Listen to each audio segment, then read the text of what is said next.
with the question of access. And believe me, as a busy single mother, or I shouldn't say single, as a busy mother, sometimes when you got the husband who's president, it can feel a little single, but he's there. But as a busy working mom, and before coming to the White House, I was in that position, as well, working, driving kids to practice, not having enough time to shop or cook, not having the energy. The resources weren't the issue, but time and energy is key. I think we're back. Okay. Back in the day, a wife would have killed for the title to be somebody's wife, like the wife of such and such, the wife of this, the wife of that, the wife of him. Okay. That used to be a title, an honor, a privilege to be known as the wife of this great man. Now it's like, it's a burden. Let's get into it. Let's get into it. This is highly disturbing to me. Like, how many times can you just trash this man and just, y'all talk about Will and Jada. You need to be worried about Michelle and Barack. Will and Jada, they gonna be all right. I ain't never heard Jada outrightly say, I'm so tired of being known as the wife of Will Smith. I've never heard her say that. Maybe she has. I didn't catch it. But I've never heard her go out of her way to say, I'm so tired of being this man's wife. I've never heard it. This is an unhappy woman. Let's get to it. I was a dean of students. I was like, oh, you guys, all of that just disappeared in the course of this whole election. And you now see me as just Barack Obama's wife.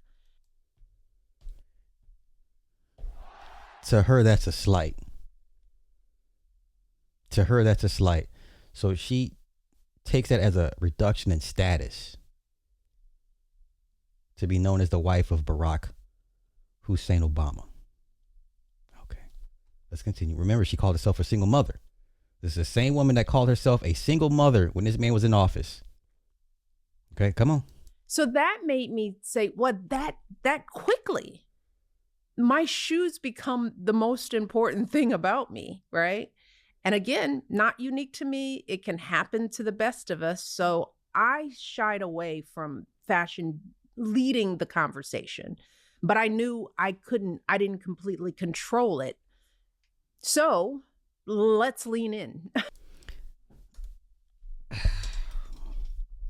Imagine having a whole husband at one point was the leader of the known free world, and you don't like the idea of being known as his wife. Now listen, nothing's going to happen. They're not going to get divorced. None of that shit. But I would say to a regular guy that's maybe a few steps below a Barack.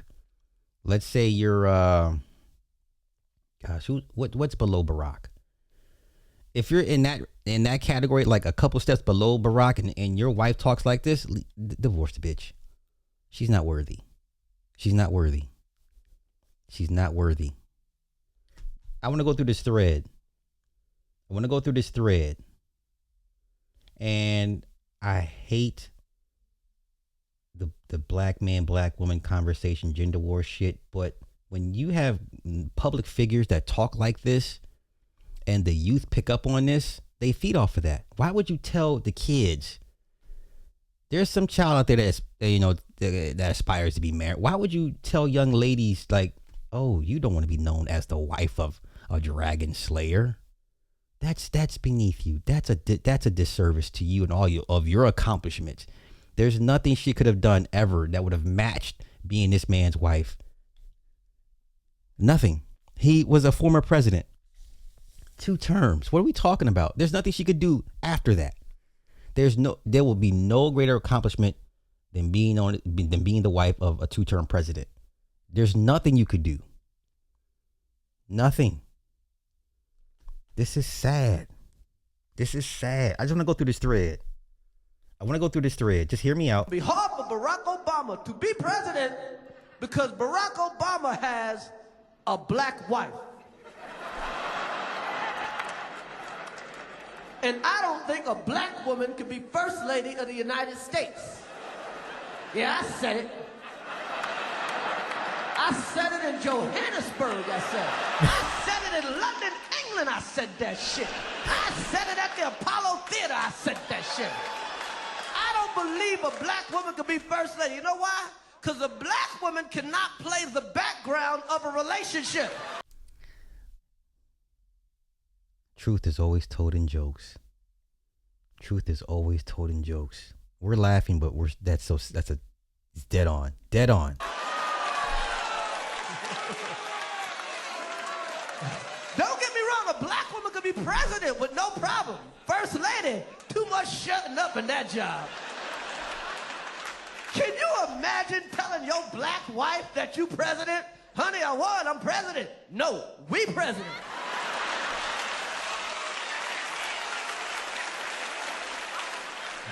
And I want my girlfriends in the cabinet. I want Kiki to be Secretary of Defense. She can fight, she can fight. God damn. No, you can't have no black first lady. That's too much work for the Secret Service. Listen, we can't let her through, sir. We can't let her through. It's my fucking wife, man.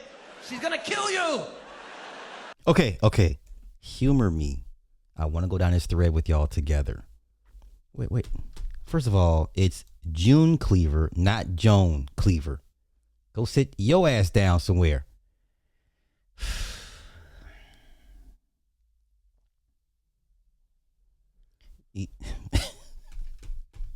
Let's continue.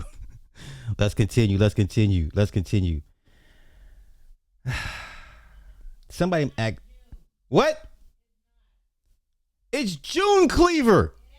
Okay. She wants to. Is it June or Joan Cleaver?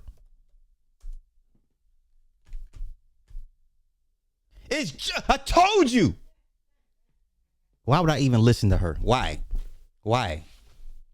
June Cleaver. This woman wants. It's June. There's not no damn joke. Anywho, let me get back to this. Wait, where was I at? Oh, I just lost my page. Hold up. See, that's why, you don't listen to your wife. Okay, let's continue.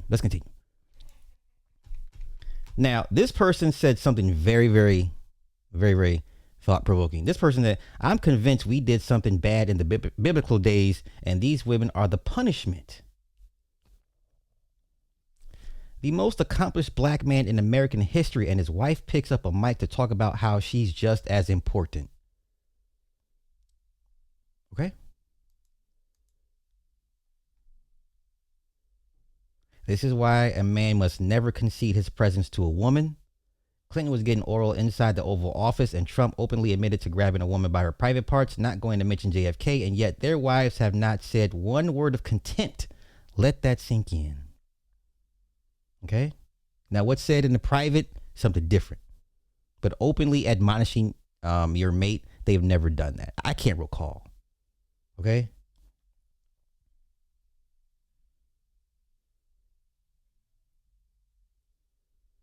I just don't want to hear women say them having a good paying job intimidates men, because clearly y'all insecure when a man or your man is at a higher role in life. I mean, he was the president of the U.S. No one was above him at the time. Okay? She feels like she built him to be who he was as president. Okay? So let's go here.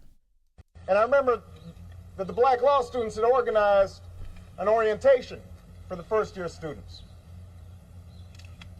And one of the persons who spoke at that orientation was Professor Bell. And I remember him sauntering up to the front and not giving us a lecture, but engaging us in a conversation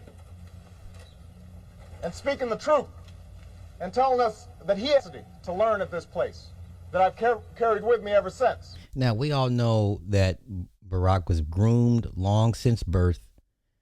Even the how his parental situation, it all worked out for the best. This kid was groomed. In Hawaii, there's a Freemasonry. It's not even Freemasons, but there's an offshoot of the Freemasonries called the Royal Jesters. They like to prank and make jokes. And he was their experiment.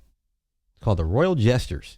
It's a extremely extremely far-reaching offshoot of some weird type of Freemasons, and they're called the Royal Jesters. But anywho, this kid was on his way. You don't think they had 2 or 3 or 4 women in the wings just waiting to kind of pair him with, just to make for optics? Please don't think Michelle was the first and only choice these men had for Barack lined up. Bitch, you were just lucky enough to be chosen to be hitched to his wagon. He was going to be great nonetheless. Okay? I mean, go rewatch Adjustment Bureau. Let's continue. Another great movie by Matt Damon. Come on. Now, how did this one man do all this? How's he accomplished all this? He hasn't done it simply by his good looks and easy charm. Although he has both in ample measure. He hasn't done it simply because of the excellence of his scholarship. Although his scholarship has opened up new vistas and new horizons and changed the standards of what legal writing is about. This kid was on his way. Nothing was going to stop him. They were going to make sure his path was clear and free of obstacles. He was on his way. It didn't matter who his wife was going to be. Of course, for the optics, she had to be black. I think it was smart to go with a darker complected woman, right? But he was on his way regardless. Let's continue.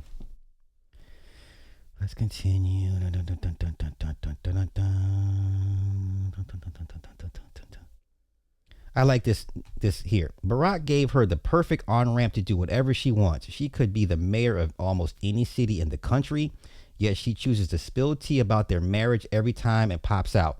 Why no first lady in history of this country moved like this? Stop it. And I hate to get into the back and forth, but yo, bro, explaining to a black woman is like hitting a brick wall. You let them self-destroy first, then the rest learn. Teaching and explaining have never worked.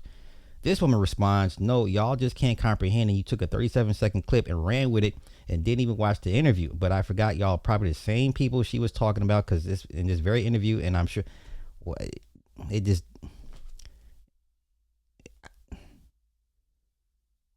This division between us will never heal. It will never heal.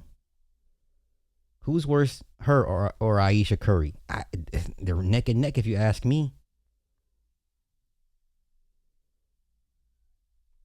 Exhausting and pathetic. Imagine if it was love, support, and purpose instead of competition. No fan of his, but how can he stay with a woman who trashes him publicly every chance she gets?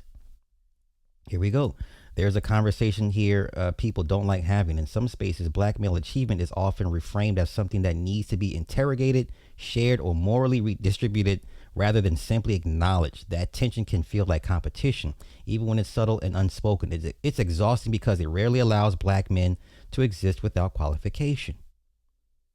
Okay?